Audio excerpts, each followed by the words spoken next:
Esta homilía llega a ustedes a través de Radio Claret América. El Instituto Bíblico Claretiano de las Américas presentan Poniendo el Evangelio en Práctica con el Padre Manuel Villalobos, un programa para aprender a amar a Dios sin miedo. Iniciamos. Muy buenos días, hermanos y hermanas que me sintonizan a través de nuestras páginas oficiales. Pueden ustedes visitarnos en www.ibicla.org. Soy Manuel Villalobos Mendoza y como cada domingo es un placer el compartir con ustedes esta palabra de Dios. Esta palabra de Dios que tiene la finalidad de irnos preparando para escuchar más activamente el Evangelio durante nuestras celebraciones litúrgicas. Y este Evangelio va a ser para el día 23 de febrero. Y antes de leerlo, me gustaría hacer una oración, comenzar con una oración invocando al Espíritu, que es perdón, que es amor, que es gracia. Señor Jesús, derrama tu Espíritu sobre todas las personas que estamos escudriñando tu palabra. Sabemos que es muy difícil lo que nos pides, especialmente cuando la gente nos ha ofendido, lastimado. Y en vez de brotar el amor, el perdón, lo que brotan son sentimientos negativos, palabras que destruyen. Te pedimos que nos des entrañas de misericordia ante estas miserias nuestras, que nos inspires palabras luminosas que consuelen, que conforten y que ofrezcan perdón a la persona, aún sin merecérselo. Todo esto te lo pedimos en el nombre de Cristo Jesús. Amén. El Evangelio está tomado de Lucas capítulo 6, versículo 27-38. Dijo Jesús a sus discípulos: a los que me escuchan les digo, amen a sus enemigos, hagan el bien a los que les odian, bendigan a las personas que les maldicen, oren por las personas que les injurian. Al que te pegue en una mejilla, preséntale la otra. Al que te quite la capa, déjale también la túnica. A quien te pide, dale. Al que se lleva lo tuyo, no se lo reclames. Traten a los demás como quieran que ellos los traten a ustedes. Pues si aman solo a los que les aman, ¿qué mérito tienen? También los pecadores aman a los que les aman. Y si hacen bien solo a los que les hacen bien, ¿qué mérito tienen? También los pecadores lo hacen. Y si prestan solo cuando esperan cobrar, ¿qué mérito tienen? También los pecadores prestan a otros pecadores con intención de cobrárselo. No, amen a sus enemigos, hagan el bien y presten sin esperar nada. Tendrán un gran premio y serán hijos del Altísimo, que es bueno con los malvados y desgraciados. Sean compasivos como su Padre es compasivo. No juzguen y no serán juzgados. No condenen y no serán condenados. Perdonen y serán perdonados. Den y se les dará. Verterán una medida generosa, colmada, remecida, rebosante. La medida que ustedes usen, la usarán con ustedes. Palabra de Dios. ¿Usted qué piensa? ¿Usted que me esté escuchando? Antes de que le diga cualquier pensamiento mío, ¿será posible vivir con estos valores que Jesús propone? ¿O tendríamos que ser honestos y decir, no, yo no puedo de verdad perdonar o amar al enemigo? Este es un evangelio bastante radical, bastante duro, bastante difícil, pero vamos a ir viendo a ver cómo este evangelio nos puede ir dando luces para ver qué es exactamente lo que Jesús quiere. Recordemos que el domingo pasado escuchamos las bienaventuranzas y las malaventuranzas o los ayes, ¿verdad? Y terminaba con Hay de ustedes los que están saciados porque van a pasar hambre. Hay de ustedes los que ahora ríen porque van a llorar. Hay de ustedes cuando todo el mundo hable bien de ustedes. Y este casi no me dio tiempo de comentarlo porque se me terminó el espacio, ¿verdad? Yo creo que todo el mundo quiere que hablen bien de uno. En aquellas comunidades los valores del honor y la vergüenza eran muy estimados. El honor, el nombre que la persona tuviera delante de la comunidad siempre era cuidado, tener un buen nombre. El honor era más querido incluso que el dinero.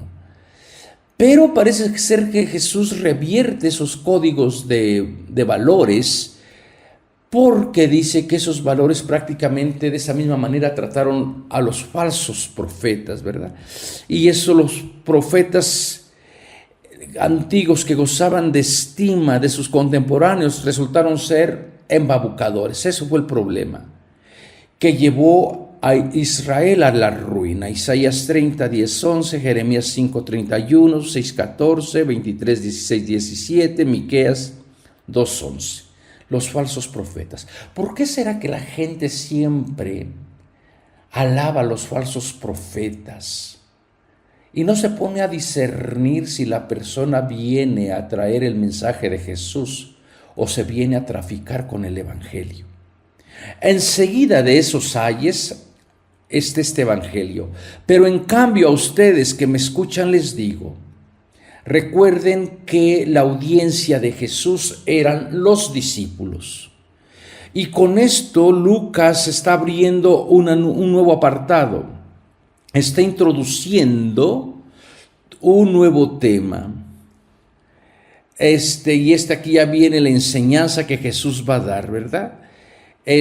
A ustedes que me escuchan. Entonces, esta es algo enfático, es una enseñanza fuerte que Jesús les quiere dar. Y lo primero es que amen a sus enemigos. Y bueno, es complicado. En Mateo está misma exhortación con otras 4 palabras. Este versículo y el siguiente encierran 4 mandamientos de Jesús: amen, hacer el bien, bendecir y orar. Solamente Mateo nos dice que hagan el bien y lloren por sus enemigos. Mateo no pone el hacer el bien ni bendecir a los enemigos.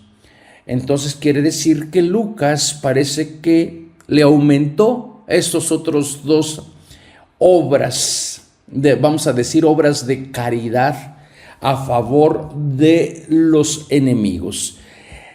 Y bueno, primero también tendremos que hacer una notita por allí textual, ¿verdad? Miren, para nosotros solamente, cuando se traduce, solamente hay un verbo que es el amor o amar. O querer. Bueno, ya casi parece la canción de José José. Es que amar y querer no es igual, efectivamente. Bueno, en griego aparecen 4 verbos.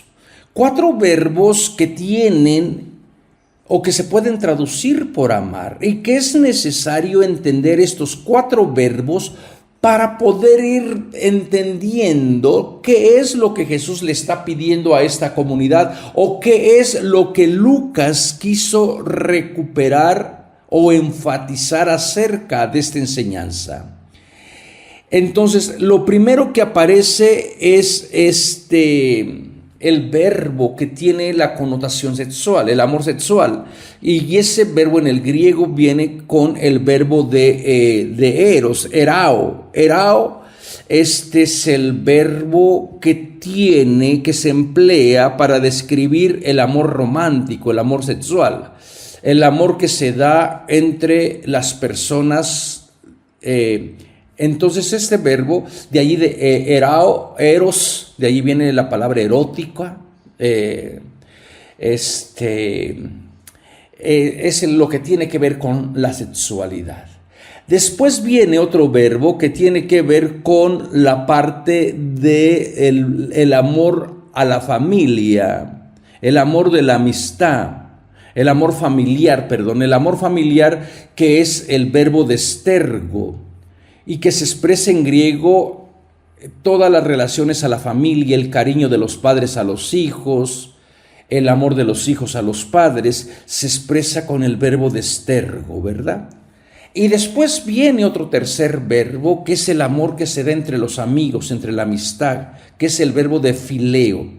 Expresa el amor del afecto cálido que se siente entre dos amigos. Podríamos traducir este verbo del fileo como querer, ¿verdad? Así, por ejemplo, cuando en el Evangelio de Juan, Jesús va a resucitar a Lázaro, las hermanas le mandan decir: Señor, aquel a quien tú quieres, fileo, el verbo de fileo, está enfermo. Y bueno, también así se describe la relación que Jesús tiene con el discípulo amado, de fileo. Fileo es muy usado en el Nuevo Testamento. Y después viene el amor de caridad. El cuarto verbo es el agapao y expresa el amor de la benevolencia, el amor capaz de dar y de mantener dando sin esperar nada en retorno. Y esto es lo que Jesús quiere, el verbo de agapao, el verbo prácticamente que se da y se da sin esperar absolutamente nada. Y aquí viene entonces el problema de este mandato de Jesús. Amen a sus enemigos. No está pidiendo que amemos con los verbos de estergo, fileo o el verbo de eros, sino el verbo de amar, agapao.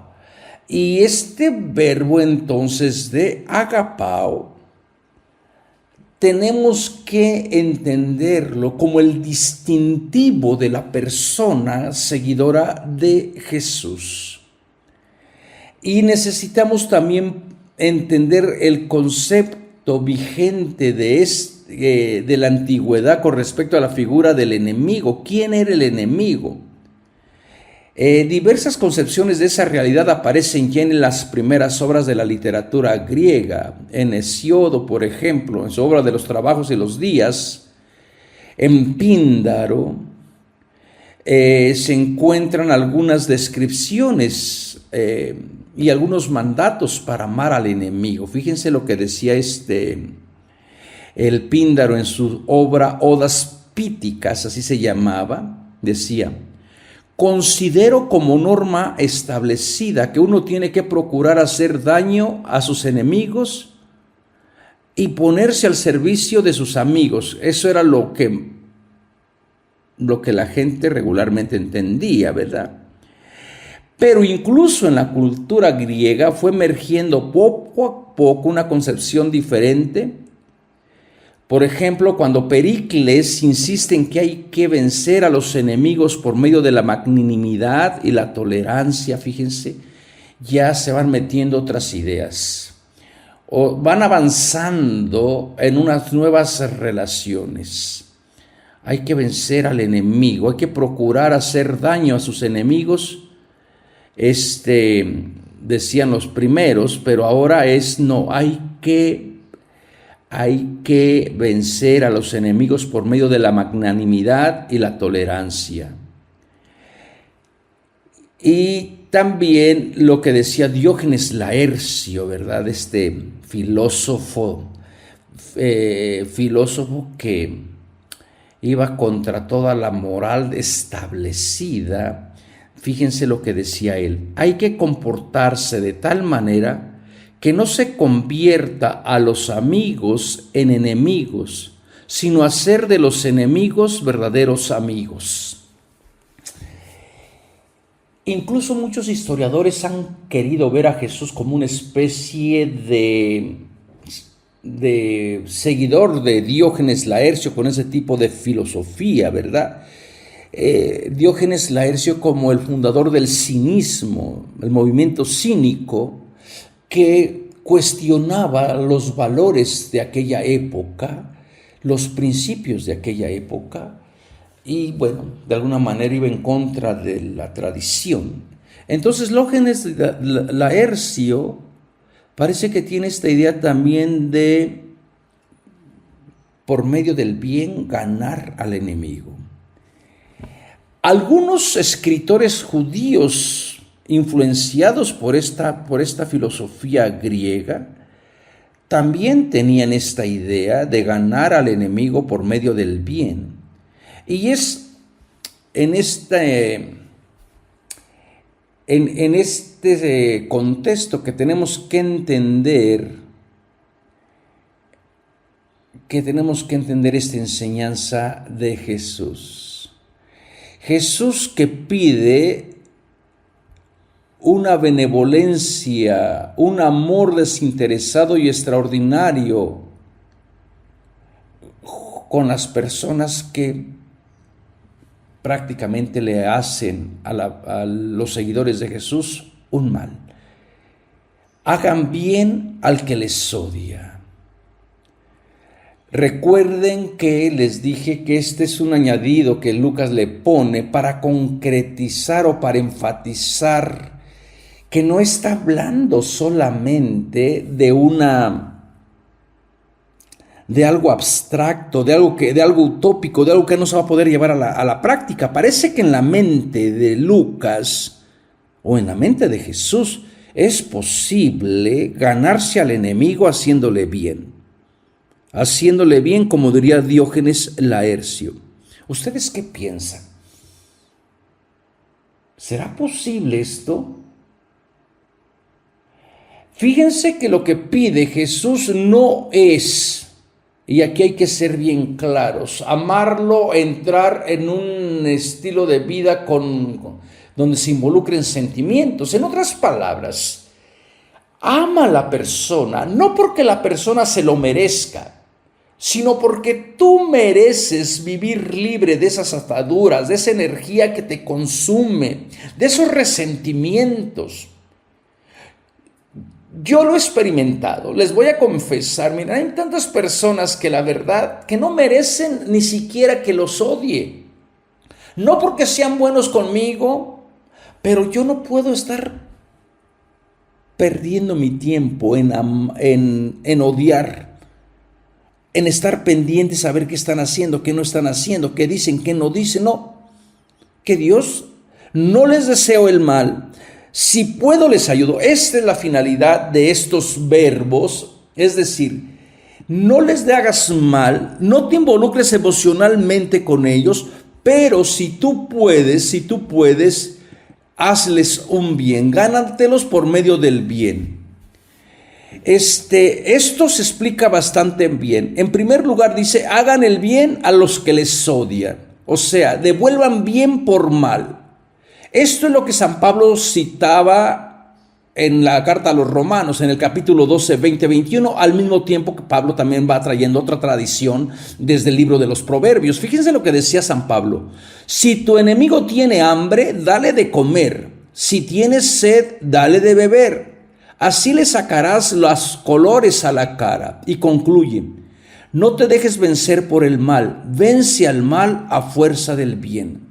Romanos 12, 20, 21. No es fácil llegar a esto. Y tampoco estén esperando que de un día para otro, ustedes ya puedan decir, puedo darle un bien, bendecir a mi enemigo o no hacerle el mal. Porque si nos dejamos llevar con esta misma ética del talión, que Jesús parece ser que se separa de ella, lo único que va a acarrear, va a destruir nuestro corazón, nos va a invadir la inestabilidad emocional, vamos a desperdiciar mucha energía.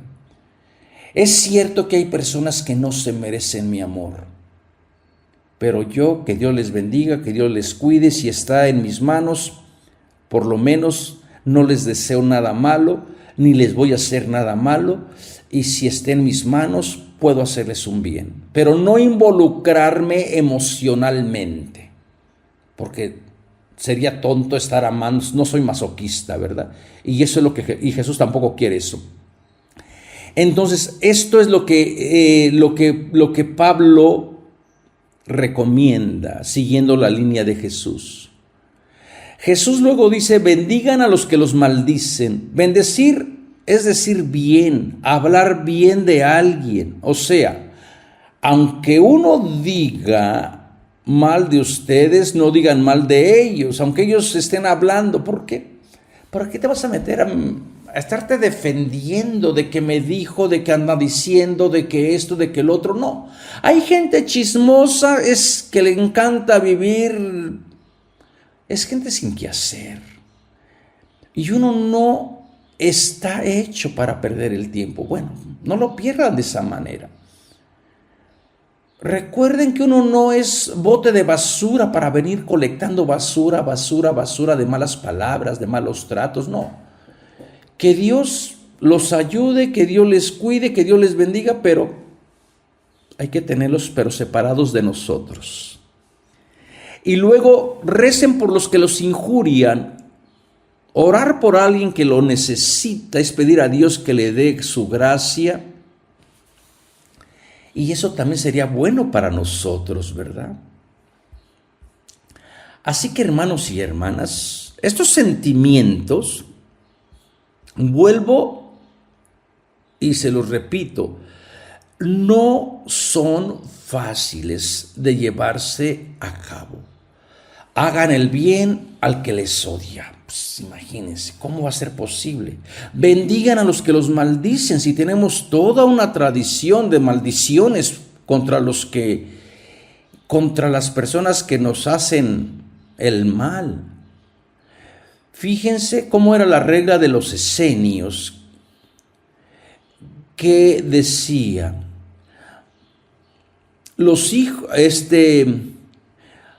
bendigan a los hijos de la luz y maldigan a los que no forman parte del grupo o habían abandonado ese grupo, a los hijos de las tinieblas. Entonces Jesús parece ser que va en contra de esa idea. Y ahora, una vez que se puede desear el bien a la otra persona, o esté en la disposición uno de ayudar a la otra persona, entonces los otros ejemplos que vienen a continuación, pues prácticamente ya va a ser más fácil realizarlos. Si nos estamos moviendo por una ética más grande, más superior, donde ha quedado superada la ley del talión, entonces, ¿qué es lo que implica para el seguidor de Jesús? Ser desprendido, ser generoso. Pero vuelvo y repito, este evangelio es muy complicado porque a veces nos gana el odio, el rencor. Nos volvemos a mover por la ley del talión. Me la hiciste, me la pagas.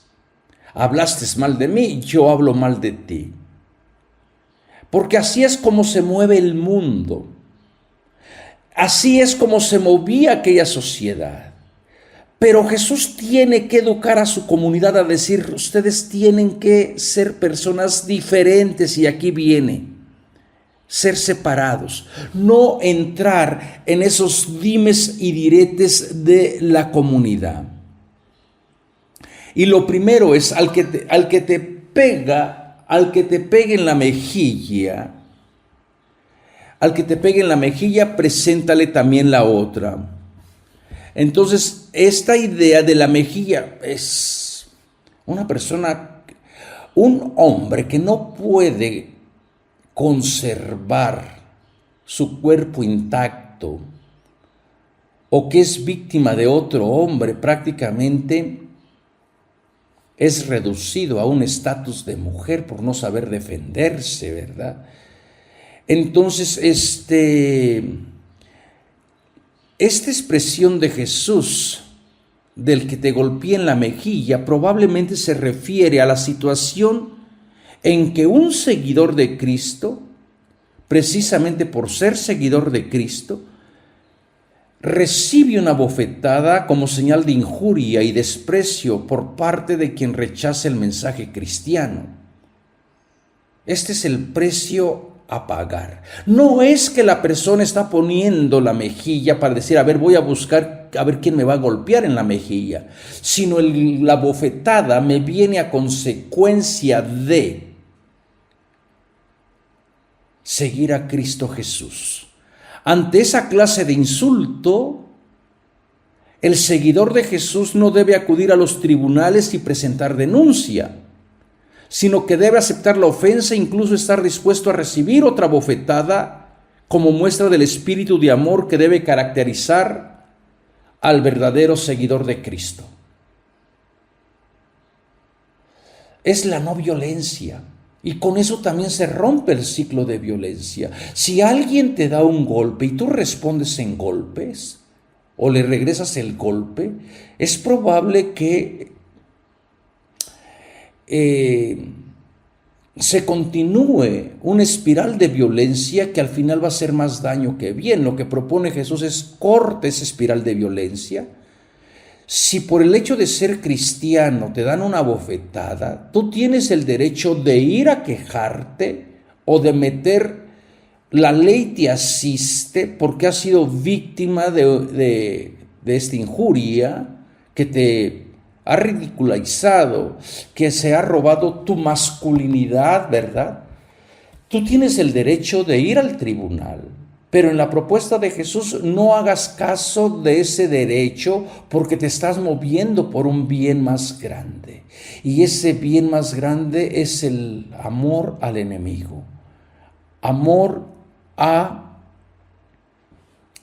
no continuar con la ley del talión. La ley del talión que estaba expresada en el Éxodo 12:24, Levíticos 24:30, Deuteronomio 19:21, ha quedado superada. Los seguidores de Jesús tienen que amar, no se tienen que mover por la ley del talión, se tienen que mover por un principio más alto. Hermanos y hermanas, no estén buscando a ver quién me va a bofetear, a ver dónde le pongo la mejilla. No, eso te viene a consecuencia de tu fidelidad. Y a veces te pueden dar un golpe, literalmente un golpe, o te pueden dar bofetadas con palabras. Te pueden dar insultos. ¿Cómo responder al insulto? ¿Cómo responder a un mensaje injurioso? Si tú respondes con otro mensaje injurioso, con palabras que respondan ese insulto, pues la persona ganó, porque te metió en su espiral de violencia. Supongamos que alguien me dice a mí, ilegal. Los ilegales son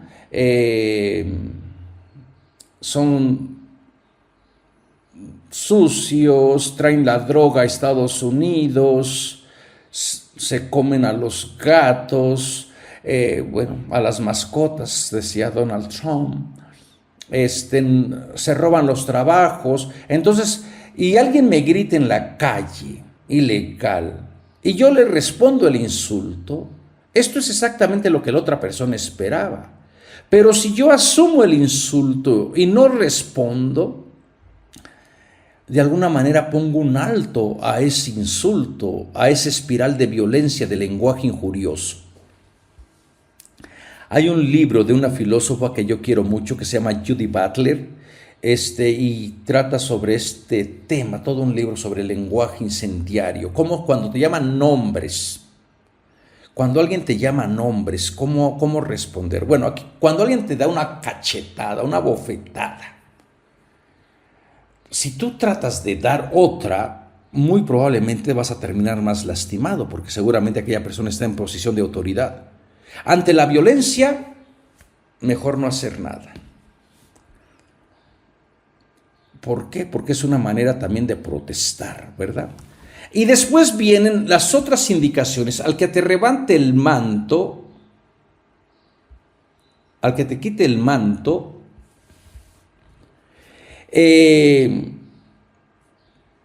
¿cómo alguien te puede quitar el manto? Esta frase puede estar relacionada a un robo, o quizás a la acción de una persona necesitada, que era el derecho legal de un acreedor que toma en prenda el manto del prójimo. ¿Se acuerdan ustedes en Éxodo 22, 25, 26? Si el pobre dejaba en prenda el manto, se le tenía que regresar al anochecer. Entonces, no sabemos, pero Jesús, bueno, aquí también tendríamos que hablar de la vestimenta. El manto es la parte con la cual la persona se cobijaba, le servía de protección, ¿verdad? En las noches frías. Jesús le dice al que te robe, al que te quite el manto, regrésale también la túnica. Que se lleve también la capa. Esto era como la ropa interior, ¿verdad? ¿Se acuerdan de ese episodio que, por cierto, está en mi libro que no le he hecho ninguna presentación, de Jesús Cuerpo sin órganos, del joven que corre desnudo? Ese dejó manto, túnica, dejó todo. Porque así hay que seguir a Jesús, libre de prejuicio, libre de miedo, libre de temor. Es decir, tú quieres esto, mira, aquí estoy. Todo es para ponerle un alto a la violencia. Al que te quite el manto, también que se lleve la túnica. Y la túnica era la parte interior que entraba en contacto con la piel. Prácticamente que lo que está diciendo Jesús, quédate desnudo. Y a lo mejor también el cuerpo, la ropa habla. Es lo que yo he venido argumentando. Y la ropa habla y tiene significado. Y un cuerpo que se queda desnudo, también hay cuerpos que protestan. Yo no sé ustedes si han visto a veces, cuando la gente sale a protestar, a veces aparecen en las calles protestando con los cuerpos desnudos como una forma de protesta. A lo mejor lo que está haciendo Jesús es decir, bueno, que sea una manera de protesta también, de decir, aquí voy a poner un límite al mal, a tu violencia, pero mi cuerpo va a ser un signo de contradicción, por cierto, pero es un signo también de protesta. Y después vienen estos otros ejemplos. Al que te pide, dale. Toda esta idea tiene que estar basada en una ética muy elevada ante la necesidad de la persona. El discípulo del reino no puede tomar una actitud de reserva interesada. Tiene que dar desinteresadamente, da. Qué difícil es dar. Qué difícil es ser generosos. Porque ahora es tan complicado yo también para dar a esta gente que digo, ay, no es que aquí en México uno tiene que traer casi un morral lleno de dinero para estarle dando a cada esquina y que al final uno se queda también sin nada. Pero hay personas que les cuesta mucho trabajo ser generosas, que no dan absolutamente nada, que se endiosan con su dinero, que viven con su dinero. Los hijos del reino, los seguidores o los discípulos del reino tienen que ser personas generosas. Si alguien te pide, Si alguien te pide es porque tiene necesidad la mayoría de las veces. Muy cierto que me van a decir que hay personas que piden porque han hecho de la pedidera un negocio. Muy cierto. Por eso es que es tan difícil a veces dar caridad. Pero lo que dice el Evangelio, el cristiano, el seguidor de Jesús, no puede permanecer indiferente ante la necesidad de la gente. Esta es una llamada a la renuncia, al propio interés, y no admite restricciones. Todo el que te pide, todo el que tiene necesidad. Hay que dar hasta que duela, creo que decía, esas eran las palabras de un santo chileno, del padre Hurtado, un librito que yo traduje del español al inglés, pero creo que recuerdo una frase de él que decía, hay que dar hasta que duela. Y bueno, si a nosotros nos cuesta dar a nuestra propia familia, no estoy pidiendo que lo den a los extraños, yo conozco una persona que le cuesta dar hasta darse a sí mismo. No se come algo rico, sustancioso, algo delicioso. No. Hay personas que no saben dar, que la generosidad no se les dio, de verdad. Y hay que examinarnos. Si no saben darse algo bueno para ellos, imagínense si van a dar algo a su familia o a un extraño. Tendríamos que volver a practicar estos principios. Al que te quita lo que es tuyo, este sí es un sentido de robo. Al que te roba por astucia o por la fuerza, te robó. Pues ya te robó, no insistas en recuperarlo. No pidas a que se te devuelva. O sea, la ley te asiste. Ay, ¿cómo duele cuando a alguien le roban algo? A mí me robaron un teléfono, no hace poco, hace muy poco, no hace mucho digo, y yo ya lo di por perdido, dije, bueno, y resulta que yo sí fui a darlo de baja, y resulta que misteriosamente me lo regresaron. Yo me quedé sorprendido de ese país, que lo encontraron a la persona que estaba usando mi teléfono, le terminaron su línea, le cancelaron su línea, y cuando fue a reclamar de que por qué le habían cancelado su línea, le dijeron que ese teléfono estaba reportado como perdido, como robado. Cuesta de verdad, hermanos y hermanas, vivir con estos principios, con estos valores. Uno quiere recuperar lo que es suyo. Miren, todo esto Lucas lo ha ido formulando muy bien para venir a concluir prácticamente con la regla de oro, lo que se conoce con esta regla, esta enseñanza que se encuentra prácticamente en todas las culturas. Traten a los demás como quieren que ellos les traten. Mateo también tiene la misma regla de oro, pero añade, porque en esto significa la ley y los profetas. En esto se resume la ley y los profetas. Para Lucas parece que lo deja más universal, porque parece ser que para Lucas le conviene que esta regla de oro que se encuentra en otras culturas puede ser una manera de conectar el mensaje de su evangelio con las culturas de otras partes, ¿verdad? Fíjense ¿de dónde viene esta regla de oro? Esta aparece en varios textos bíblicos y extrabíblicos. Por ejemplo, en el Levítico 19:18, amarás a tu prójimo como a ti mismo. Tobías 4:15, no hagas a otro lo que a ti no te agrada. También en otros escritos extrabíblicos, por ejemplo, en Aristeas dice, igual que tú no quieres que te suceda nada malo, sino que te toque siempre lo bueno, pon en práctica ese mismo principio con respecto a tus subordinados y con los que te han ofendido. También aparece en la Didaché, este libro maravilloso, muy valorado por la iglesia primitiva. Fíjense lo que dice: lo que no te harías a ti mismo, no se los hagas a otros.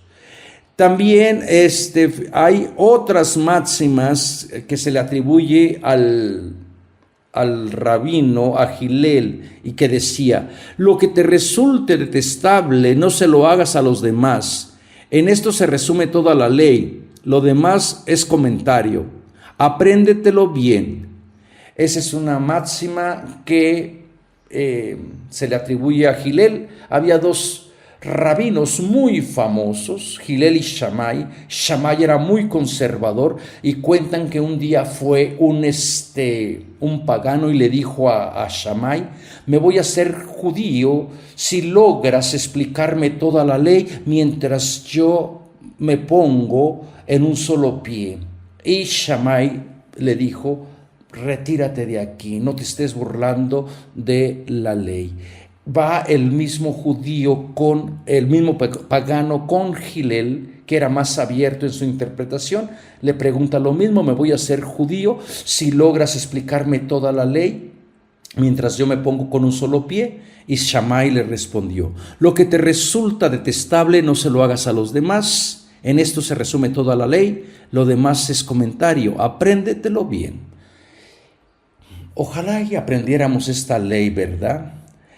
También se han encontrado la misma ley, la misma regla de oro en la ética de Isócrates, en Heródoto, en varios autores clásicos. Y parece ser que esto es parte de todas las culturas, ¿verdad? Y luego viene por qué hay que superar la ley del talión, la ley que permitía amar solo a los que nos aman. Porque va a decir Jesús: entonces esto no tiene nada de extraordinario. Si ustedes solo quieren a los que los quieren, ¿dónde está lo novedoso de ese mandamiento? ¿Dónde está el sentido de entender este mensaje de Jesús? De entender al Dios compasivo, al Dios de la misericordia, porque lo mismo hacen los pecadores, que quieren a los que los quieren, que ayudan a los que les ayudan, que prestan a los que reciben, a los que esperan, a los que esperan que se les devuelva lo prestado. Luego, una vez que termina Lucas diciendo: si ustedes esperan esto y que no va a haber ninguna diferencia en la manera de vivir de ustedes, vuelve otra vez a enfatizar el tema, ¿no? Amen a sus enemigos, se vuelve a repetir otra vez todo. Amen, ayuden, presten. Todo esto es lo que se esperaba cuando se usaba el verbo agapao: ayudar, prestar a la persona, aunque sea tu enemigo. Hay algo que te mueve, hay un valor intrínseco como seguidor de Jesús que te mueve a ir más allá de la ley del talión, sin esperar absolutamente nada en cambio, y en esto van a descubrir que son hijos del Altísimo. Vean cómo se logra ser hijo del Altísimo: cuando se ama desinteresadamente, cuando se ayuda desinteresadamente, cuando se presta desinteresadamente. Y luego viene el tema de la misericordia, un tema muy querido para Lucas, un tema que lo trabaja muy bien. Sean misericordiosos. Sean misericordiosos. En Mateo dice: sean perfectos como el Padre del cielo es perfecto. En cambio, en Lucas creo que es más radical, porque más profético, porque en el fondo está el concepto de la misericordia. Y es por la misericordia, es el Dios de la misericordia, es el Dios que hace a la persona, que ama al bueno y al malo, no por la ley, no porque se lo merezca, sino porque Dios es misericordia, que invita a la comunidad a no juzgar. A no juzgar para no ser juzgados. ¿Por quién? Por Dios. Es el divino pasivo, no ser juzgados por Dios. Y hermanos y hermanas, estas palabras complicadas, difíciles, sin embargo, con la ayuda, con la gracia de Dios, podemos ser misericordiosos, aprender a ser misericordiosos. Podemos aprender que no nos estamos moviendo por la ley, que es por la misericordia de Dios que nos perdona, que no nos juzga, que no nos condena, que nos invita a amar incluso a la persona que no se lo merece. Bueno, hermanos y hermanas, les sigo invitando a que se registren, que vayan a nuestra página de www.ibicla.org y se registren para este curso sobre la pasión de Jesús. Este curso que se va a dar en línea de lunes a viernes, la última semana de marzo, con el doctor Casas, doctor en Biblia, muy famoso allá en la Universidad Javeriana de Bogotá. Así que ya lo saben, el curso es totalmente gratuito. Espero que con estos cursos aprendan a entender mejor la palabra de Dios. Que Dios les cuide, que Dios les bendiga. Los invitamos a escuchar más programas de crecimiento espiritual y emocional en radioclaretaamerica.com y a seguir en YouTube a la Escuela Bíblica Claretiana de las Américas. Visite ibicla.org.